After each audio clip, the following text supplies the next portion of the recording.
Hello,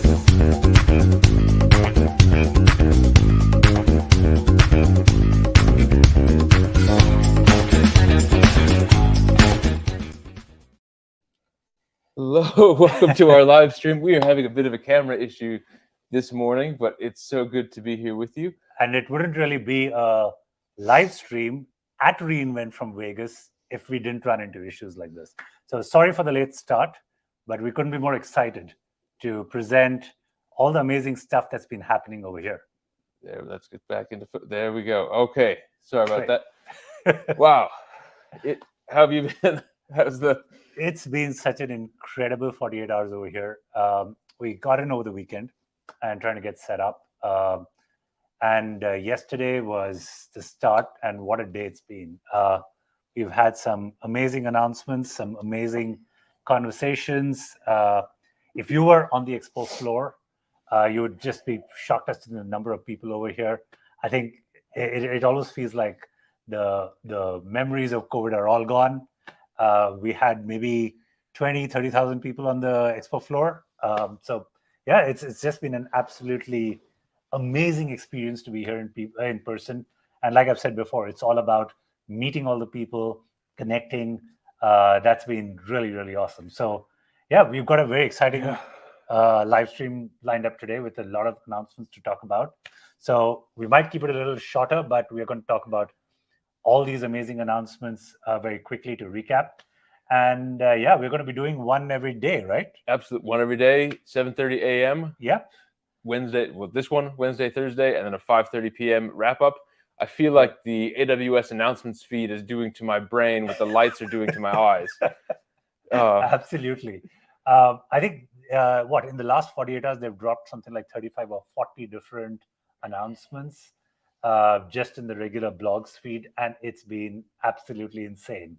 With all the other stuff going on, keeping up with all these announcements has been a bit of a challenge. So we're going to kind of do it as quickly and often as possible and try and get you all that information as up to date as possible. Absolutely. It is literally fresh off the press. So let's go talk about one of the really exciting announcements that came from Peter DeSantis' keynote. This is this is all late breaking news. So here it goes.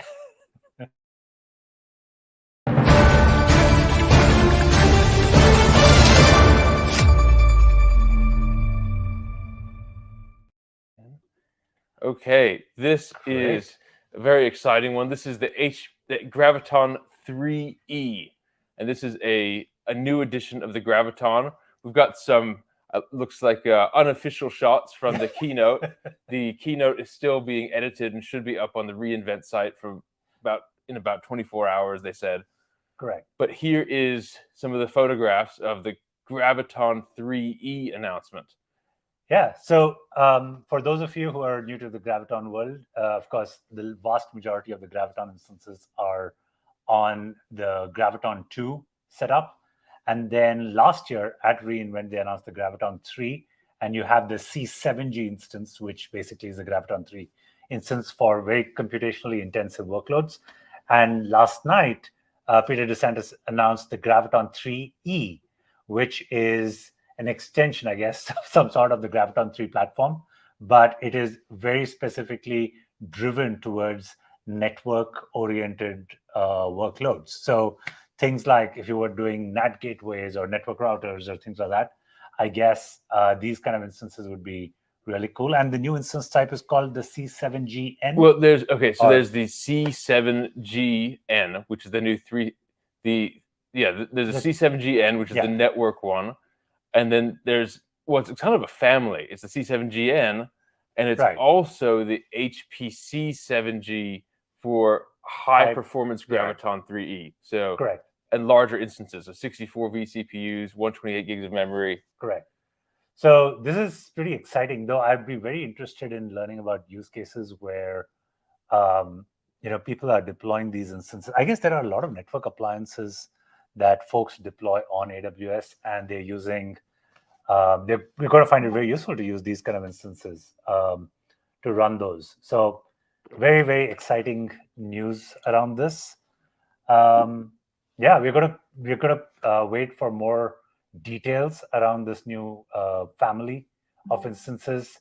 We'll try and benchmark a few of these to see how they perform versus the other ones and where they really stand to edge out the other instances in the earlier set of families. Well, and we've got it's amazing just the expansion of the Graviton family now. In terms of Gravitons in production, there's Graviton 2s, going to be Graviton 3s, and then 3Es. So this is exciting to see. Well, I think paired with this announcement, there's another late breaking announcement. So let's cue the next one up. I think this is almost equally exciting. Here you go. Yeah.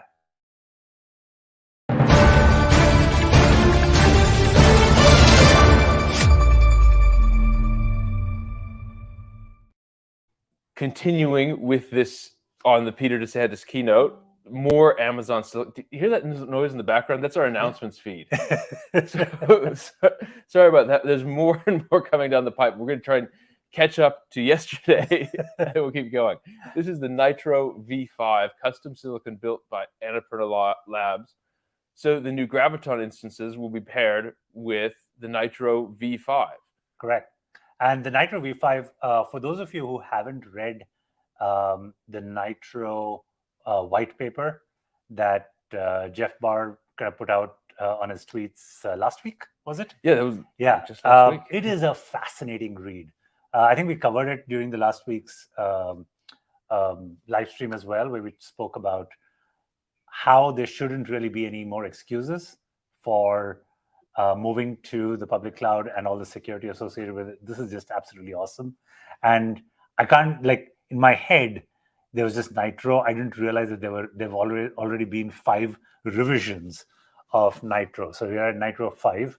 It feels like just the other day we were still on the Zen framework where they were still using Zen to run all of the hypervisors. It's funny talking to a lot of the early AWS users here and remembering when it was Zen and Boto 1. Correct. And lots of Perl. Oh, wow. And actually, there is a good post. I'll put the new instance types. This is for the previous one. I'll put this link in the comments as well. But going back to the Nitro, I'll put this here. Nitro V5, let's get some of the numbers. 40% better performance per watt, 60% higher PPS. PPS is what is PPS? Okay, the AWS made this team possible by doubling the number of transistors in the custom Nitro chips. So there we go. Better performance per watt, lower latency. That's really exciting. Correct. And I need to figure out what PPS is. This is new to me. So we will go find that out and keep you guys posted. Like we said, we are still catching up on all the news that's kind of coming down the pipe. So yeah, this is really exciting news. And Nitro 5, better performance on all of those new instances. By the way, for a lot of you who are still on the old instance types, I'm talking about generation 1, 2, 3, 4, even 5. This is the best time to upgrade those instances, even within the same family.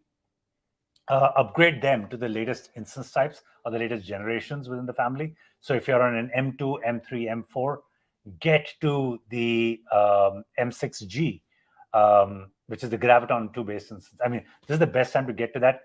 At the very least, at least try to get to the M6, which is the x86 based instance.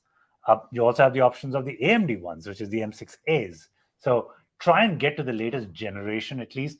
They are way cheaper. They have way better performance. I mean, from the price performance standpoint, between the second generation and the sixth generation, you're already looking at maybe 40, 50, 60% price performance benefits. So, just get more efficient, upgrade out of those old versions of your instances. And yeah, there's tons to gain. Lots of room. Awesome. We have one more to cover that's getting a lot of attention, also from Peter DeSantis' keynote. Let's switch gears to Lambda Snap Start.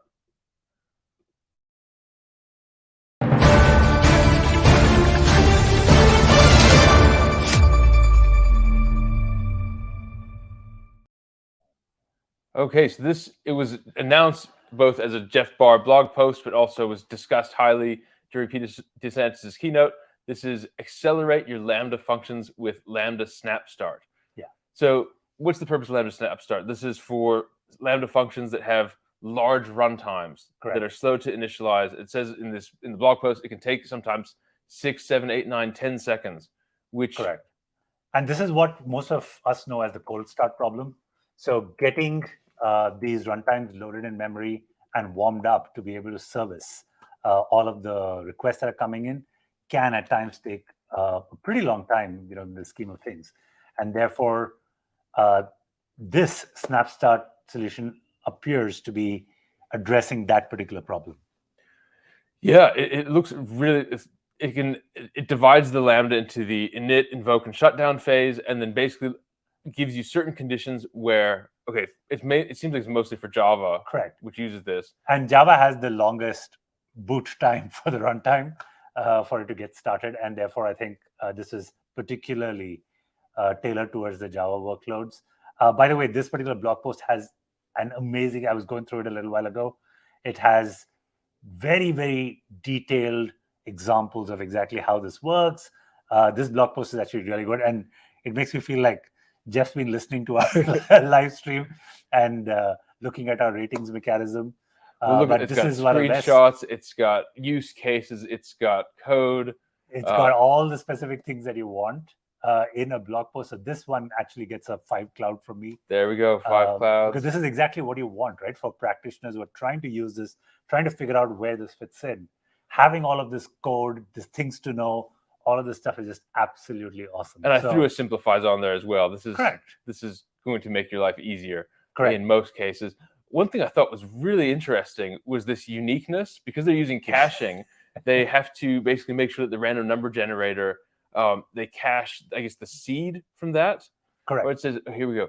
If you use a random number generator, it should not be based on the seed that is obtained during the init phase. Correct. And they've actually updated OpenSSL and verified java.secure.secure randoms. That's really neat. They've done all that work for you, but then also make correct. you aware this is an issue. Correct. You should start thinking about this init component of it almost like the Java static code. So anything that you declare as static is kind of global in a certain sense. And this almost feels like operating in the same model. So all of this stuff is kind of readily made available for you to leverage and start using right away. So the common complaint of cold starts should go away for the most part. That's been the biggest deterrent to using Lambda. Yeah, it looks very exciting. There's lots of examples here. And if you were using, especially if you're using Java, this is exciting. I'm sure there's going to be more and more expanded support for different use cases of this as this matures. But they have to hit the low-hanging fruit first, which is Java. Correct. All right. Should we switch gears to the I think one that looked really interesting was these failover for multi-region. Oh yeah, that one's pretty interesting. All right, let's move on to that one.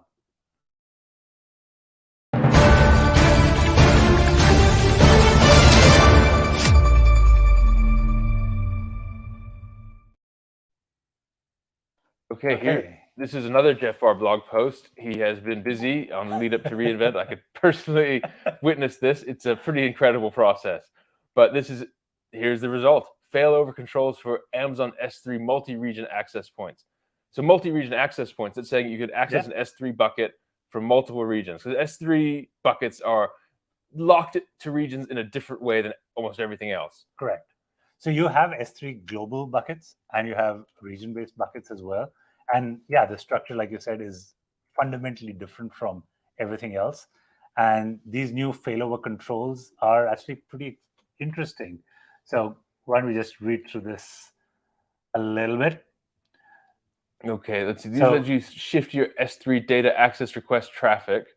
Correct. So basically, when you basically create these access points that you can then tie to particular regions or multi-region and have that do all the failover for you. So it's kind of almost like a load balancer for all of your S3 storage. This is interesting. So you have these buckets that in his example, he's got bucket and then region, bucket, region, bucket, region. And this is showing, if you scroll down, that's actually really neat. This little diagram that it makes for you, this failover overview that it will make for you of if S3 in a region goes down, then how it will make sure that you still get your bucket, and that way you still have low latency access. Correct. So, you wouldn't want it to fail over to something on the opposite side of the world. You want to pick, I guess, the most geographically closest one, assuming there's no, data locality rules that you're trying to follow. And I also assume that in all of this, the access point that you create takes care of giving you a single URL or reference for your bucket, instead of you having to go to your code, change the properties, and then redeploy it to access the new region. So this kind of should make it all seamless for your applications. And this is pretty neat. Look, you get the storage class that's preserved over all the buckets. So if you have an S3 intelligent tiering turned on, all of your sub buckets or replica buckets are also intelligent tiered. That seems pretty neat. Agree. Wow, this is another one full of examples. I mean, if this is a snapshot of things to come from AWS, I couldn't be more excited. This is exactly what we look for in every single blog post. All of these illustrations, all of these examples that make it really, really clear about how customers should be using these services and these definitions. So I think this is... give it a 5? Absolutely. I mean, this is so much better than a lot of the blog posts that we were reviewing even just a couple of weeks ago. Just a couple of sentences. Oh, here it is. All right. And it simplifies. It absolutely simplifies. Nice work. No, there's just one interesting aspect. I have, S3 going down is so fundamentally, it conflicts in my head because of the way S3 is designed. But they have literally never lost an object. Is that? Yeah, that's what I heard. Like, they've never lost an object. And to think about S3 going down, yes, it is a possibility. It is not, it's not out of the realm of being possible. But it's just fascinating that they're thinking about failovers for even a service like S3. I remember at last reInvent, I had the privilege of sitting down with Jeff for quite a while, and he was telling me about the fact that AWS is really thinking. I mean, for most of us, when we think about availability, we're like 4 nines, 5 nines, 6 nines feel like plenty, because we are still struggling to kind of get to those levels of availability. But when it comes to AWS, they have to get to near zero for a simple reason that when you're doing 1 billion transactions a minute or a second, then at this planet scale, even 10 nines means you're going to lose millions of objects or millions of transactions. A once in a trillion event happens a couple times a day. Correct.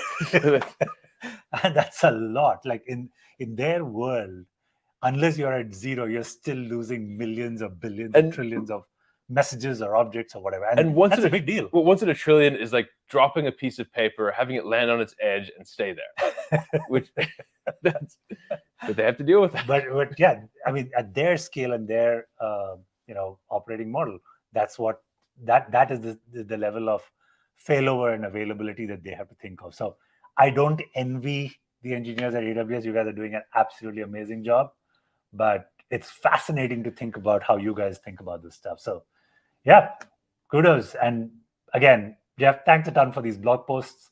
These are absolutely amazing and exactly what the customers are asking for. Yeah, absolutely. This is full of examples, full of screenshots. This is great. Let's switch gears. I think one that's really interesting, service that I really like using is Transcribe. And there's a neat announcement to Transcribe. Let's jump into that.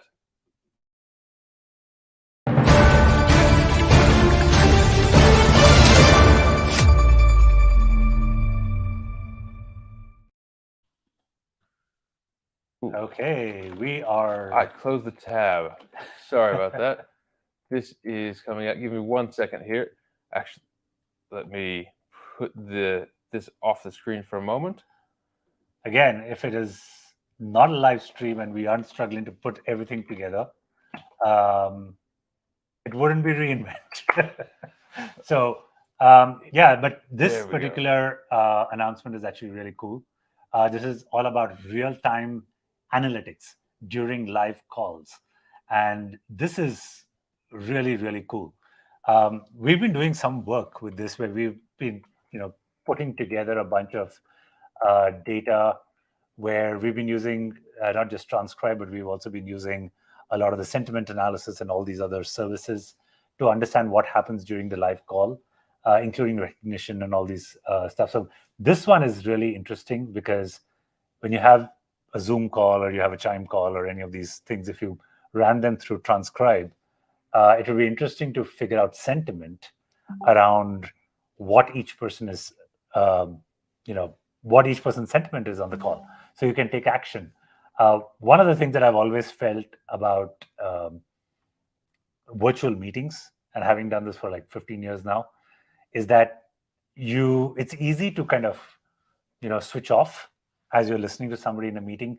You don't really understand engagement enough, and the fact that for whoever's speaking or whoever's the active speaker in the call, if they can get this analysis to say, oh, the audience is getting bored, or they're not engaging, or they're not doing things like that, then it actually makes a very big difference to how you can figure out a way to course correct and engage with the rest of the audience. And if you haven't looked at, I'll put a link to a demo of the JSON file that you can get out of Transcribe, where it's not just the sentiment of the call, but it's the sentiment of the sentences in the call. Correct. So you can actually see the emotional trajectory. And I've got this fun simulated phone call I did with a friend of mine where I pretend to be a service agent. He calls, he's initially angry. Then I offer him a rebate on a future thing. And then you can see him reacting to that positively. And so you can see if you were mining your call center data and say, okay, this is a worthwhile rebate to offer customers. Right. The transaction of the call has improved. You can mine all of this data very richly.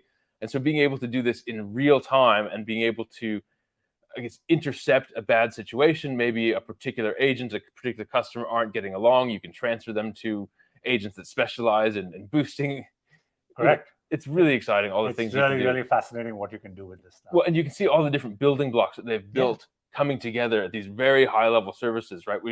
Underneath this is the voice recognition, the sentiment analysis, the real-time streaming, and then bringing that all together into one thing that you can use in real time. That's phenomenal. Yeah, absolutely.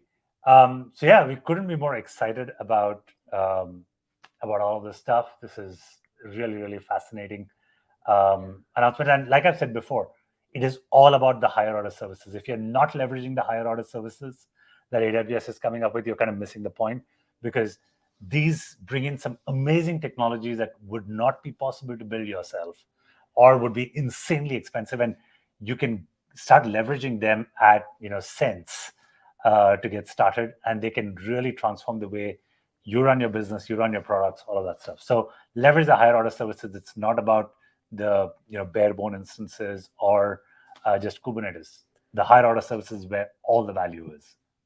Absolutely. We've got a question. I'll pop this up on the board. Yeah. Do we know if the builder sessions we live streamed? Fairly certain they are, but the person to reach out to that is Darko Mazaros. He was on our show at episode 25, 26. 26, I think. 26. Yeah. Reach out to him. He does the build on live. I stopped by his booth yesterday. It's going to be pretty exciting. So reach out to him to verify. I'm fairly sure they are. They've got, if not, there'd be a waste of a whole lot of cameras. No, I know that I ran into him last evening as well. If you find a person in an amazing colorful t-shirt, or actually a shirt, then it's likely to be Darko. So go find him or search for the Build on Live. I think they call it Build on Live, right? Yes. Yeah, it's called the Build on Live stream with AWS. Look out for that. And they're going to have some really interesting stuff. If you happen to be on the floor in Vegas, they have the entire builder section on the floor. It's kind of right at the end center area. So go look out for the folks who are building some really neat stuff over there. Absolutely. They put a lot of work into it. So go check it out if you're in person or on the live stream. We've got another question. Not a question, a comment actually. Thank you, Mark. Really appreciate it. That's why we do this. We're really excited to be condensing this information as much as we can, trying to filter a fire hose into a pressure washer, I suppose. But we're doing the best we can, and we're glad it's providing value. So thank you. We really appreciate you watching and your comments. So thank you. Great. And please, if you have any questions, please post over here. We'd be more than happy to answer them for you. So we move on to the next one. Absolutely. Let's look at verified permissions. Here it comes. Great.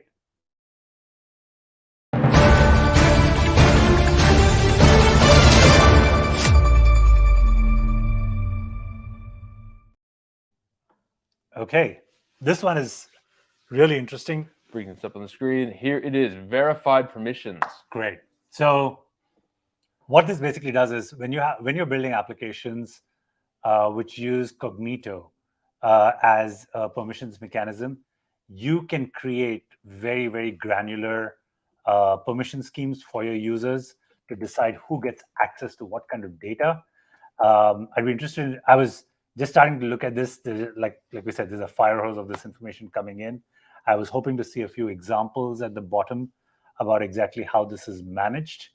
And can you just scroll down a little bit more? There's not much There's more. not much in here, yeah. So we're going to have to wait and see how this actually works. This is in preview, so we are hopefully going to get access fairly soon to this, maybe in the next 2 or 3 days. And as we get access, we will play around with it, and we will share information with you guys about how this works, how it's meant to work, and what real problems it solves. Yeah, I mean, I think the exciting thing is, because I can imagine if before this, you'd have to do a lot of writing yourself to manage these fine-grained permissions, because they have to be managed somewhere. And I can imagine the security issues that it can open up, because there's a lot of, it's like mashing two Rubik's cubes together, these permissions. It's really complicated, and doing it yourself, that you don't want to be doing that. You want to be using Amazon building blocks. And so them giving you this building block of saying, here's how a user can access a piece of data within your application. That's really exciting. So I'm just a little curious, because they've always had RBAC over here. So that's role-based access control with Cognito. And so it's interesting because they started talking about a lot of the attribute-based, or the ABAC, attribute-based access control, a short while ago. So I wonder whether this allows you to combine a little bit of the roles and the attributes and create these more complex access scenarios or patterns that you can define. So I'd be really interested in trying this out and playing around with it and sharing our learnings from this. So should we hold off on giving this a rating, or? Yeah, let's hold off. I mean, this just feels like a press announcement. It doesn't feel like a blog post that talks about how to use the new service. So yeah, I'll say let's hold off on this. Let's get some examples going. Yeah, exactly. All right. Well, let's move on to another announcement, Glue 4.0. That is exciting.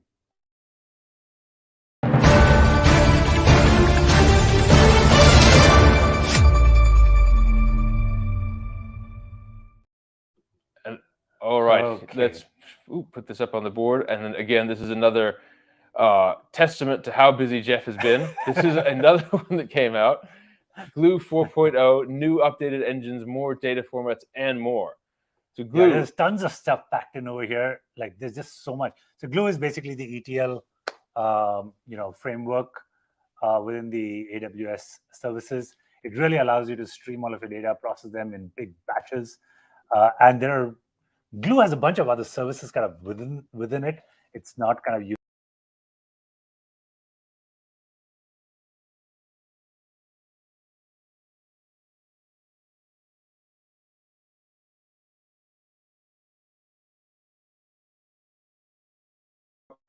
Sorry about that, guys. We might have dropped out a bit. We dropped out for a second. Sorry about that. I was trying to post a comment, and I think I don't know what happened there. Anyway, here is Glue. We're back. Let's put the article back on screen. Apologies. We are. That's right. We are doing this absolutely live. There we go. Glue 4.0. So, and I thought this was really interesting. Little preface to this article, where Glue is a collection of not just AWS internally developed things, but also what they say here, tools developed by the open source community. And since open source, not all of them are all backwards compatible. So you can't blindly update Glue versions. AWS is very good at not breaking backwards compatibility, and you will get a bazillion warnings before they actually do it. But any open source project is not necessarily adhering to that philosophy. So warning you, don't blindly update Glue versions. But that being said, you should plan to over time. Correct. Okay, features of Glue. What do we have? So, of course, the Python 3.10 and Apache Spark 3.3. Long time coming. Great to see that in Glue now. And then you have support for the Cloud Shuffle services plugin, which is for Spark. That's been pretty neat. And Pandas support for data frames, which is pretty awesome. Well, yes, Pandas is an enormous dependency. So it's when you add Pandas to a Lambda function, whoa, okay, that got a lot bigger. So that's really neat. They've got that now. Correct. That's very exciting. That adds a lot of features. The pandas PDF is like 1,300 pages. It's an incredible piece of work. No, but I mean, data frames are so fundamental to anyone doing any kind of data processing or analytics that the fact that Panda support has come in, I think, is going to be a huge sigh of relief for folks who are doing any kind of data analytics. And of course, the new data formats. So you've got Apache Hudi, which actually makes it really easy for you to use S3 as a data store, but also do updates and stuff like that pretty easily. And then you've got Delta Lake, you've got Iceberg, tons and tons of stuff packed in over here. I think it's going to take us a couple of weeks to unravel all of this, play around with it, and see what's different. We'll probably try and bring in some upgrade parts to you, tell you what breaks as we try different things. So we will try and bring all of those insights to you over the next 2 or 3 weeks. All right. Well, before we have anything, do we have a rating for this one? And then we'll go on to I think this is what do you think? I think this is a high level one. So I'd say this is a 4. It kind of gives you a lot of details of what's in there, but there is a ton to unpack. Like this is like a software release announcement, which has a bunch of new features in it. And we will need more blog posts and stuff that talk about the details, because there's just so much here. And even the simplifies complexity. Well, it depends, right? Because now that you have this access to Glue 4, like, you can see your list of tasks growing a bit. So does it simplify? Does it complexify? It gives you more options, but it might. I would say this is neutral, because I love the idea that Pandas is now here. You've got Python 3.10, because that's kind of been the standard for over a year for how people have been writing their code. So I'll put our neutral announcement over us. There we go. Yes. There we go. It's neutral. We'll kind of try and get around this. But okay. But yeah, really exciting stuff. We will keep you posted on how this all works and our experience with it over the next few weeks. All right. Next one. This is a pretty exciting one. EFS Elastic Throughput. Oh, this one is interesting.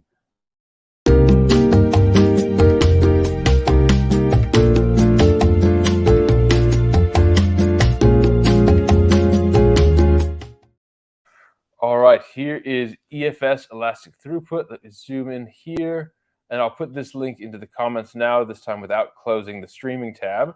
So there we go. Okay, there is the EFS Elastic Throughput. Yep. So let's have a look at this one. So as I was reading through this almost felt like, you remember the T class of instances. So you have the T5, the T4G, or the T4, or just the T4. These are the burstable instances. So if you have EFS where your throughput needs are very bursty, then you could use this as, you could turn this on. And what it allows you to do is kind of build credit over a period of time, where you can use the credit that you gather to actually burst at a particular amount of time. That's my understanding of this. This almost feels like that whole model. So to use some ancient terminology, if your site gets slash dotted, you want elastic throughput, right? So normally you have one visitor a month, you make it to the front page of Slashdot, and all of a sudden because they have the Hacker News hug. So that's another one. So this is really neat. What I really like about this is thinking about, ideal for spiky, unpredictable workloads. Yeah. And then so you don't have to think actively about managing your performance or overpaying for idle resources. Correct. Now, in the back end of what's powering this, do you think there's a predictive component to this, or is it just is it a reactive component? I think this is more a scenario of trying to club together EFS instances in however way they aggregate it, put a bunch of different spiky workloads, in under one management framework.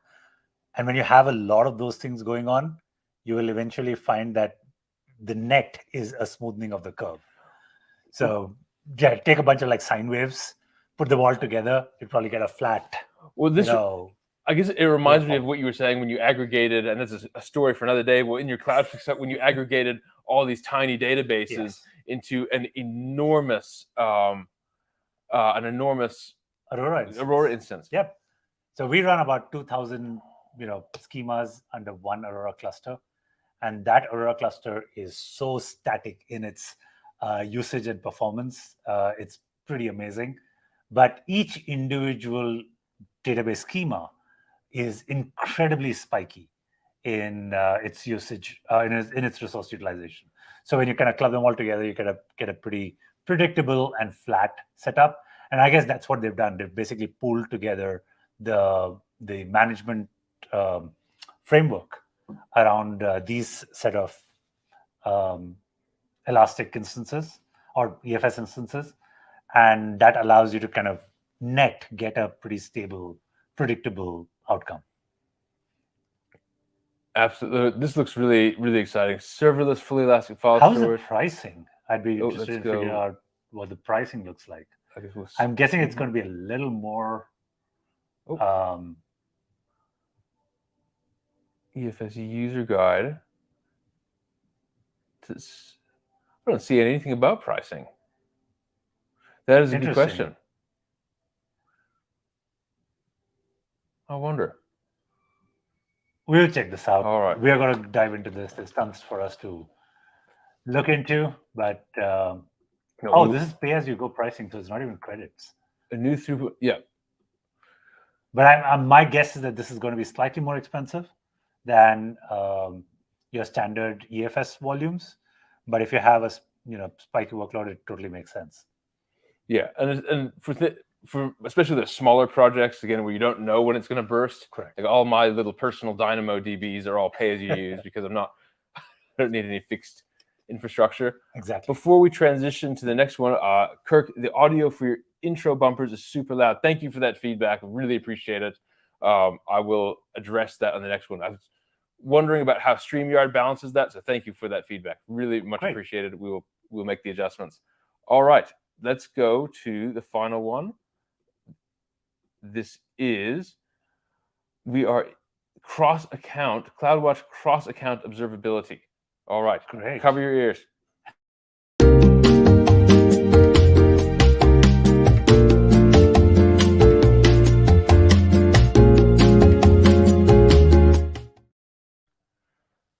All right, this is CloudWatch cross-account observability. This is another one by Danilo Pascia. He has a great social media account, by the way, social media presence. He has a lot of really interesting tweet streams or Mastodon streams. So definitely follow him on your platform of choice. Okay, cross-account observability, multiple AWS accounts. So we see this all the time. The days of one keys that you share around are long since gone, and thank goodness for that. You don't want to do that. So multi-account strategy, but you still have to then bring all that telemetry back.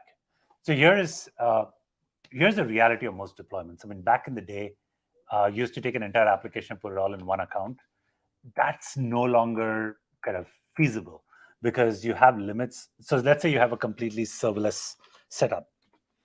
You have hard limits on how many concurrent Lambda instances you can run, and you have structures around how your microservices run. So the general strategy that people are, set up is to try and use services that are hosted in their own account with their own set of checks and balances in place, including API limits, service limits, all of that stuff.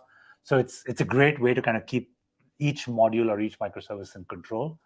And so when you do that, you have your application that's now deployed over a number of different accounts. When you have to gather telemetry, things like X-ray and any other aspect of observability, logging, X-ray, all of that stuff, WAF, all those numbers, all those stats, getting to understand how all of those relate across all these different accounts and services that are running within those accounts is incredibly painful. I mean, one way to do it is dump it all in S3 and then build your own observability tools around it, which is a nightmare. So your best bet now is to use this. Now that CloudWatch actually supports cross-account observability, you can dump it all in CloudWatch. You can look at all of the stuff there, no matter which account stuff is coming in from. And centralized alarms, that's exactly really helpful. That's really neat. In one account, if you can create all the alarms across all the, for the services across all the other accounts, that's pretty neat. And on an average, we use almost 5 or 6 accounts per application that we deploy. So this is actually a really big deal. This makes life so simple. And look at this. Again, this post full Lots of of examples, examples. screenshots, use cases. This is really, really neat. And it's interesting, all these announcements that are coming out now, there's a lot of them, but they're also more complicated. There's a lot more Yes. to each one of them. So it's not Correct. just one little feature this is a big deal. I agree. And thanks again to the AWS team. Thanks for listening to us.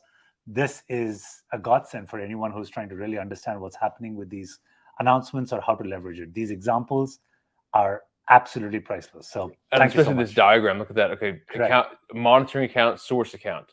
Correct. So that's there. We will definitely dive into this, and it'll be fun to do some examples with this. Correct. I think we'll do a few builder sessions of our own as we walk through some live examples of things that we've tried out and share those with you. All right. Well, I think that brings us to the end for the day. As I said, there was a lot of exciting announcements. Well, actually, we have Wicker GA. Go with that last one. Well, let's do the last one. All right.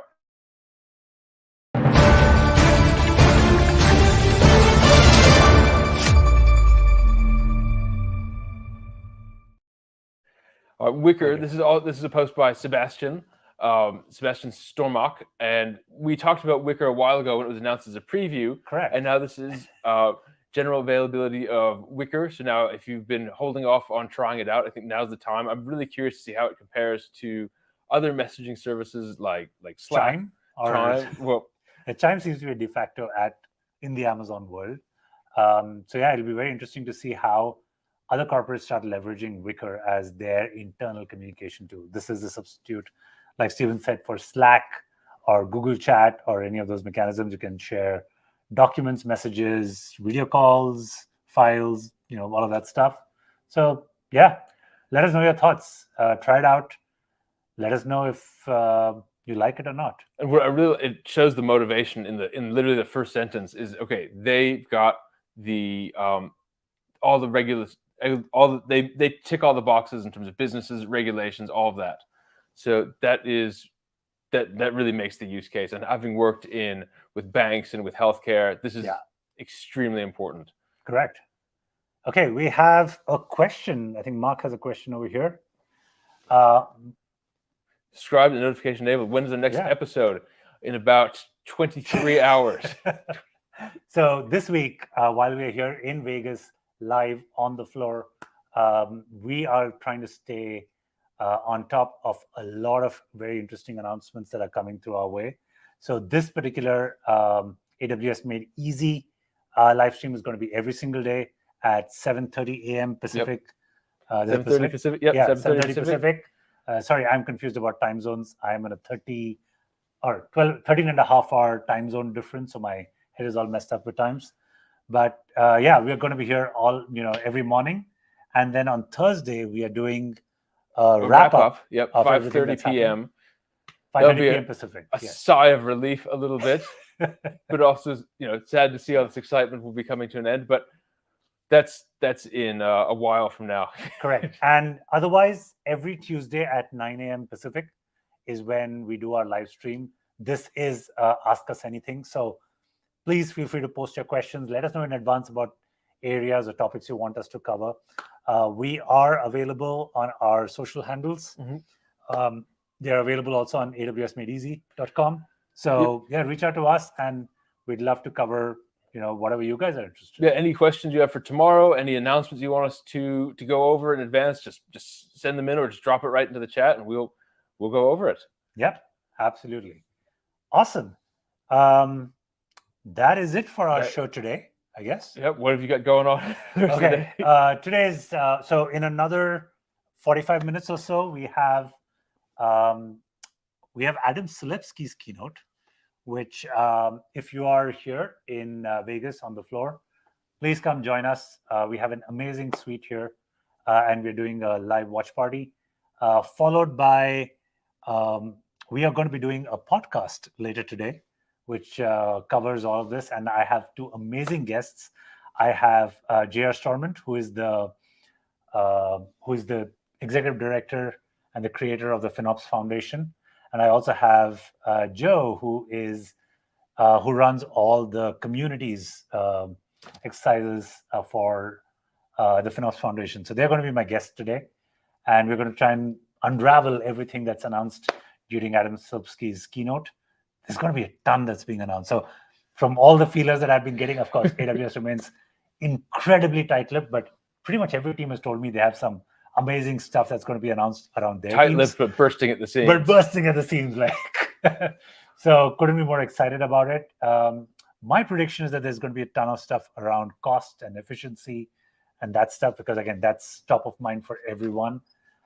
So very excited to hear about some of those things that are going to come up. And then what do we have? There is the FinOps Foundation reception later this evening. And the expo floor is going to be teeming with buzz around all these new announcements. So yeah, if you spot us on the expo floor or want to reach out to us, just drop us a note, and we would love to meet you if you're here in Vegas. Absolutely. Reach out on any of our social media channels. Love to meet, love to talk about anything AWS. All right, let's wrap up, and we will see you tomorrow morning, if not sooner. All right. Thanks, everyone. Bye-bye.